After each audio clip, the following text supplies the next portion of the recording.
My depth of content project revolves around nutrition and wellness for families living in socioeconomic hardships. Throughout the school year, students have access to healthy food through the free and reduced lunch program.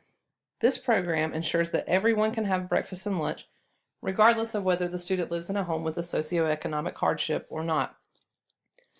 In order for these students to grow and thrive outside of the school environment, healthy food must be accessible to them every day, regardless of whether school is in session or not. Right now in America, over 23 million public school students are currently on free and reduced lunch. That's over 48% of the population of students in public schools. In North Carolina, there are over 700,000 students on free and reduced lunch, which is slightly over 50% of the public school population here in North Carolina. And at Northwest Cabarrus High School, where I work in Cabarrus County, there are 510 students participating in the free and reduced school nutrition program, which is 42% of our student population. And although there are not exact statistics for North Carolina and my high school for free and reduced breakfast, in the United States, there are 12 million students who participate in the student breakfast program as well. Exposure to a healthy diet can lead to many problems. 1 in 5 school-age children are currently obese, which leads to social issues such as things like being bullied, other social emotional problems like mental illnesses. Uh, there can be sanitation issues. There can also be obesity, diabetes, and many other health concerns. The quality of life for these students can also be reduced, primarily when weight is an issue for these students. Nutrition and disease, they go hand in hand because people cannot sustain poor nutrition without seeing a breakdown in their bodies and diseases of one form or another at various points in their lifetime.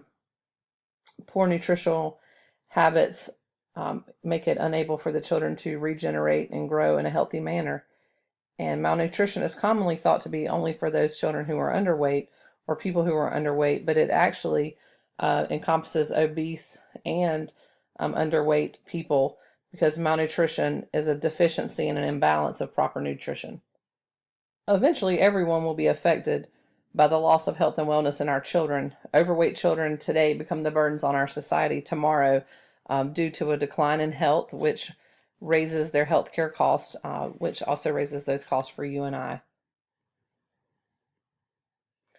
There are many possible solutions to the problem.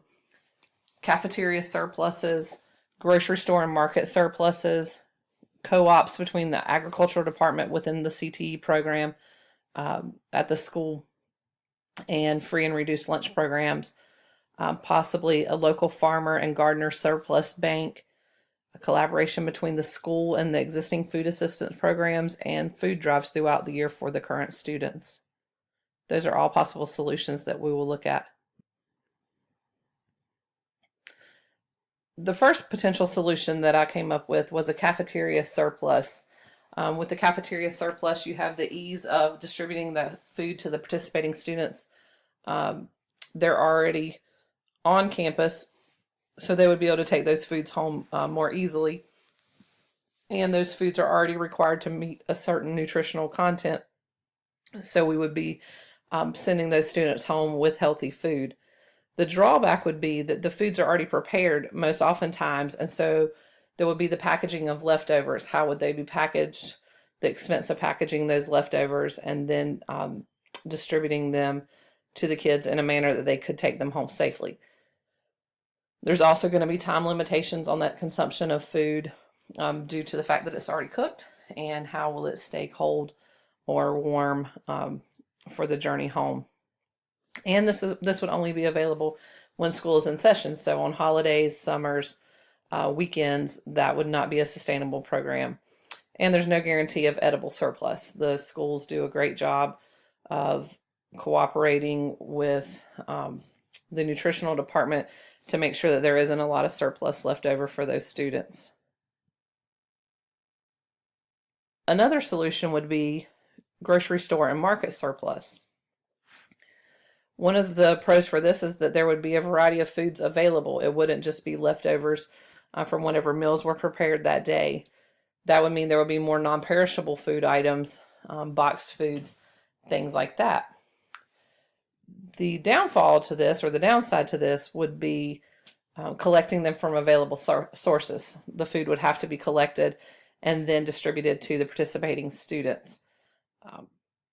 The participation for this could potentially be limited due to liabilities that grocery stores would have in our current society, where people like to sue for everything. It makes people less likely, or makes businesses less likely to donate something that may have an expiration date, or the food may rot, things like that. They wouldn't want to be liable for that. And again, there's no guarantee of edible surplus with this program either. The next option is a co-op between the agriculture department within the CTE program at the school and the free and reduced lunch program. I really liked this option when I first looked at it.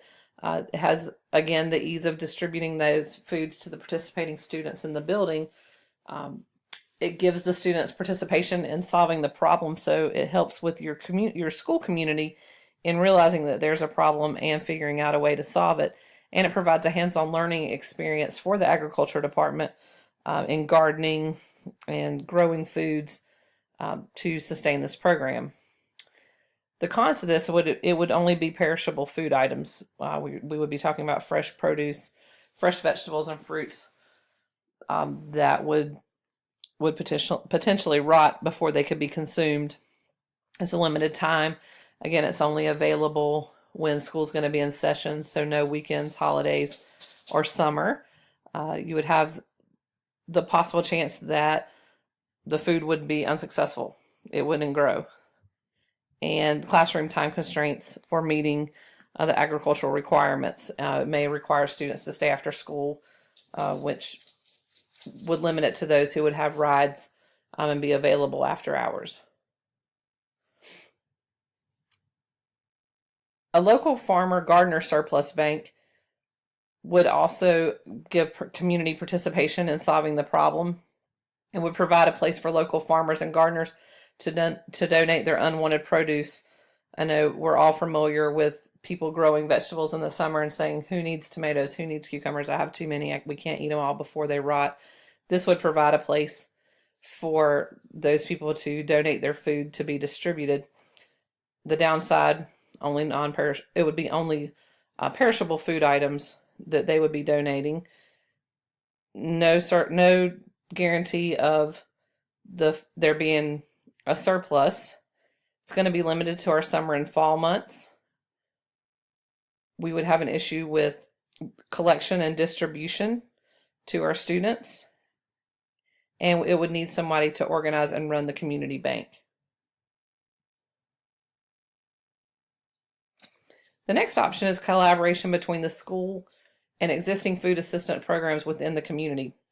Each community probably has a wide variety of food assistance ministries that are available to the public. So those organizations already exist, which would make it easier to add on a program to what already exists.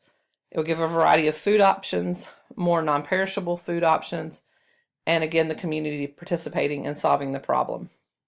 The cons would be that the new program may interfere with existing programs and how those ministries already run those programs. It may not go together well, and we would have a distribution issue with giving it to the participating students.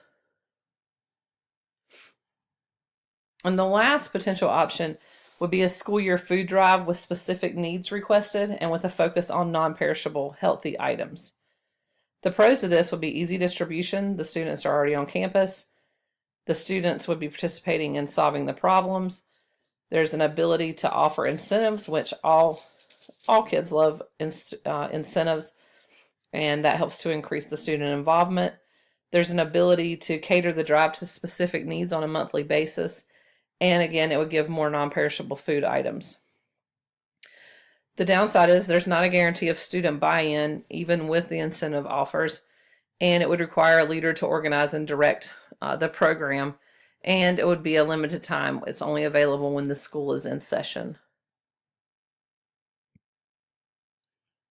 The proposed solution is the creation of a program called the HOME program, which stands for Healthy Options, More Empowerment. And this would be a combination of two of the ideas that we just discussed.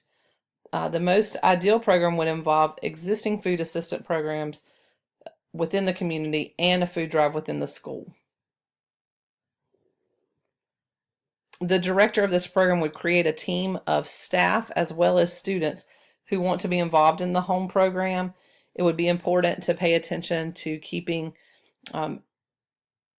anonymity from the students on the organization team in regards to the student participants. And the way the program would take off would be through a letter home to all parents of students on a free and reduced lunch program to ask if they'd like to participate in the HOME program.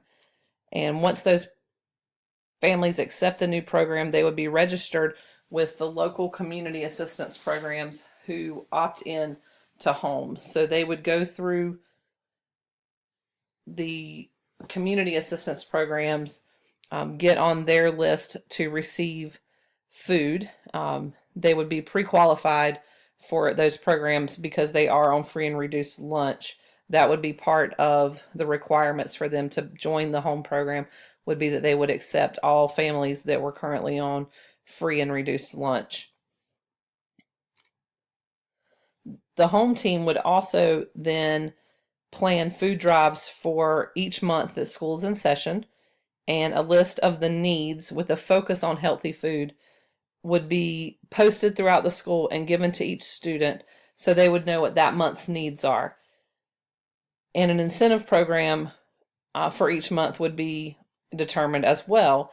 And what I found through the programs that we offer at our school, incentives such as jeans passes, passes to sporting events, discounts on spirit wear, and one big one that students love is being able to leave early on Friday. And by leaving early, I mean maybe 3 to 5 minutes early on a Friday once a month when they've participated in the HOME event.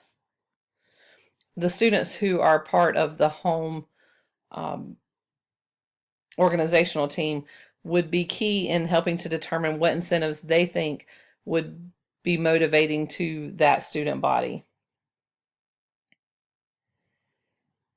Any perishable food that would be collected would be distributed throughout the week when school is in session, and non-perishable foods would be scheduled on a weekly or monthly basis depending on the quantities of foods that were donated and the quantity of foods that were given by the community assistance programs, and the families would be put on some sort of schedule to pick those foods up from the school when school is in session, and a distribution system would have to be created that would work in the summer months as well.